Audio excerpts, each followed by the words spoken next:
That's what they're waiting for. They're waiting for one race. You know, we've endorsed Dr. Oz.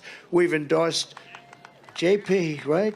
JD Mandel, and he's doing great. They're all doing good.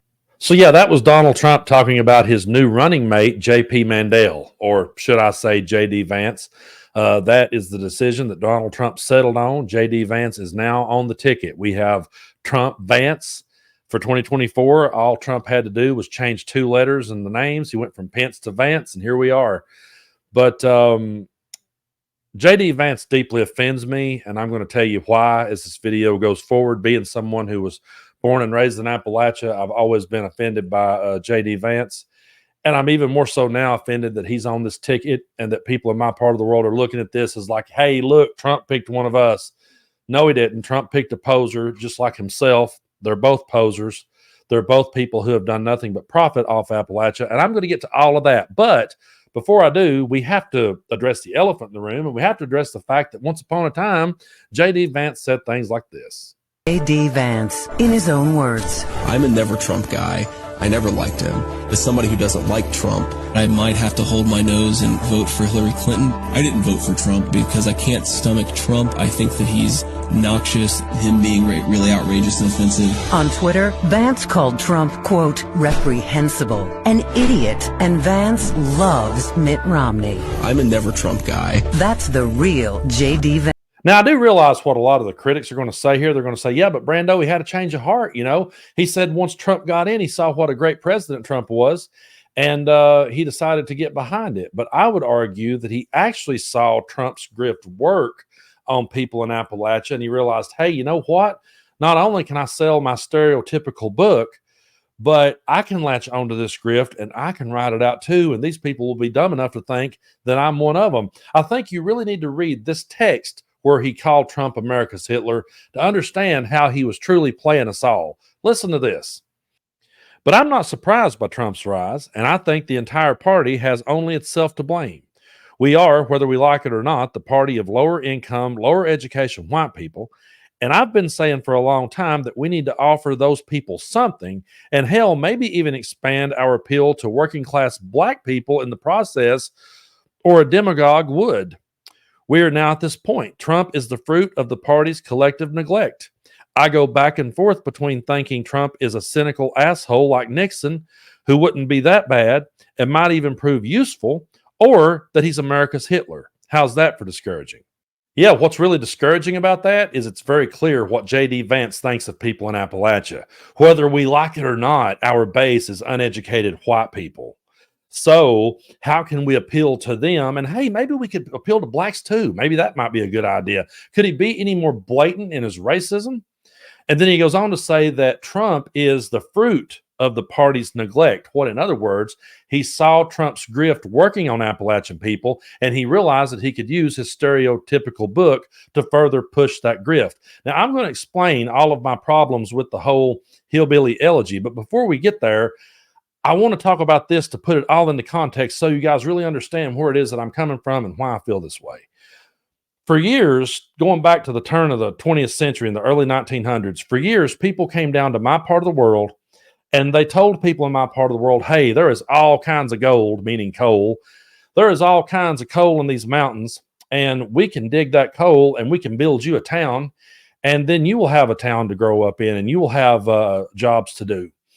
And the people in my part of the world realized, hey, you know, we've got nothing here. There's nothing to offer anyone here. So, yeah, let's do that. They did that, and sure enough, the coal companies came down. The town started expanding. Everything started building and rising up, and people thought, okay, we've got a good deal.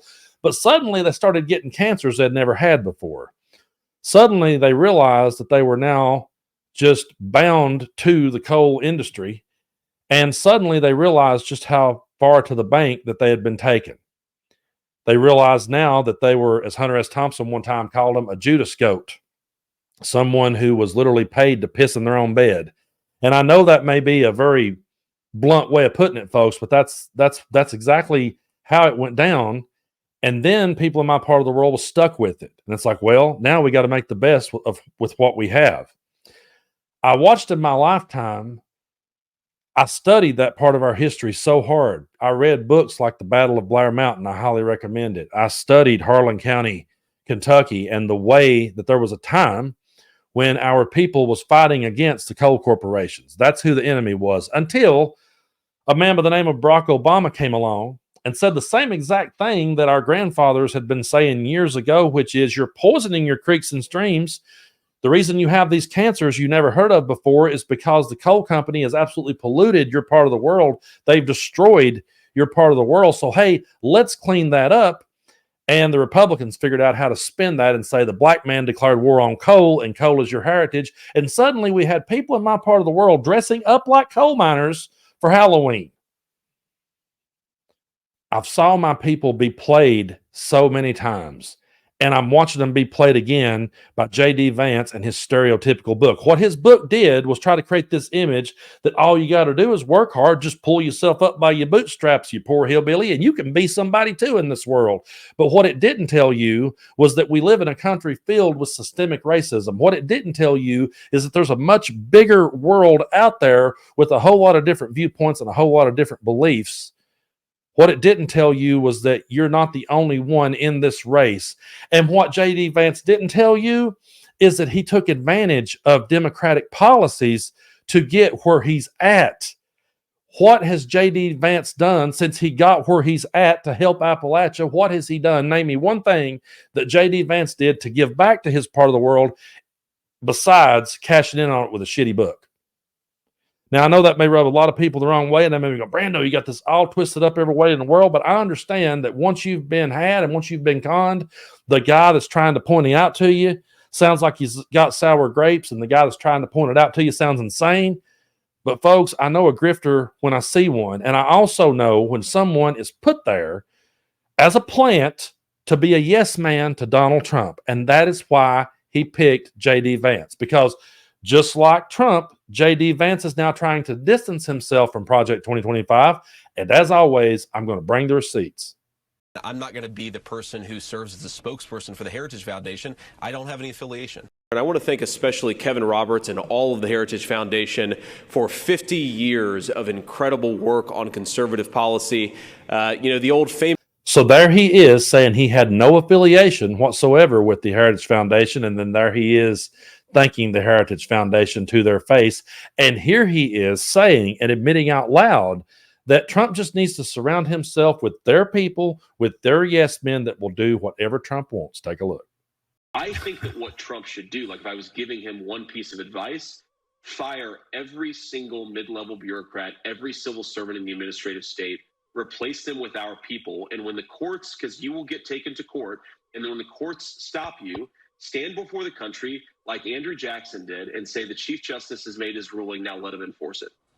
And if you want to know the main reason Donald Trump went for J.D. Vance, it's pretty clear, because J.D. Vance pretty much insinuated that he would not certify the election results. He wouldn't do what Mike Pence did. He would do whatever Donald Trump asked of him. Watch how he ducks and dodge on this one. You've been mentioned as the possible vice president for Donald Trump. Had you been vice president on January 6th, would you have certified the election results? Oh, George, this is such a ridiculous question, in part because the law has changed here. We, of course, had I didn't ask you about going forward. I asked you what you would have done. I asked you what you would have done. George, here's what I think. Here's what I think happened in 2020, and I know you guys are obsessed with talking about this. I have to make a point here. You constantly say to people like me, "Why do you talk about January the 6th? Why do you talk about the election of 2020?" And then you ask about us multiple times during a 6-minute interview. But look, you asked the question, and I'll answer it. Do I think there were problems in 2020? Yes, I do. So now Trump has his yes man. He has a guy who's willing to go against the Constitution for him. Remember when Trump said he would terminate it whenever he wanted to? Well, now he's got the guy that would be willing to do that right along beside of him. Now, there's people that's going to say, yeah, but JD did say that he would accept the results. But take a look at this next clip, and it's pretty clear that the only way he's going to accept the results is that if Donald Trump wins. Take a look. 2024, this election year that we're in, will you commit to accepting the results of this year's election? Look, Dana, I totally plan to accept the results of 2024. I think that Donald Trump will be the victory. And if it's a free and fair election, Dana, I think every Republican will enthusiastically accept the results. So, yeah, it's pretty obvious the only way he will accept the results is if Trump's the winner. But let's talk more about JD Vance and what he stands for. This is a guy who would do absolutely nothing to stop gun violence other than arm the teachers. That's something that he's for. He's also a guy who supports a federal abortion ban, wants it to be nationwide. And he's also someone who thinks that women should stay in relationships even if it gets violent. And no, I'm not making this up. Take a look. This is one of the great tricks that I think the sexual revolution pulled on the American populace, which is this idea that, like, well, okay, these marriages were fundamentally, they were maybe even violent, but certainly they were unhappy. And so getting rid of them and making it easier for people to shift spouses like they change their underwear, that's going to make people happier in the long term. And maybe it worked out for the moms and dads, though I'm skeptical, but it really didn't work out for the kids of those marriages. So now, folks, what we have is a very extreme MAGA ticket. We have an extremely far-right MAGA ticket, which is exactly what the Heritage Foundation wanted, and that's why we have to continue to talk about Project 2025, and that's why, despite what happened in Pennsylvania with Trump, we have to stay focused on the issues at hand now more than ever. Again, I will always call out and condemn political violence. I do not want to see Trump harmed in any way. I want to see him held accountable for what he's done to this country, and I want to see him held accountable at the ballot box. I want us to go to the polls, and I want us to vote against fascism and vote against Project 2025 and vote against the Heritage Foundation and vote on the side of working people in this country, on the side of women in this country, and on the side of people in this country, regardless of the color of their skin or who they love in their life. That's what we have to focus on more than ever right now, folks, because now we have an even more extreme version of MAGA coming straight at us. And it's two grifters who knows how to use poor white people to their advantage. JD said it himself. Whether we like it or not, that's our base. Now, how can we con them?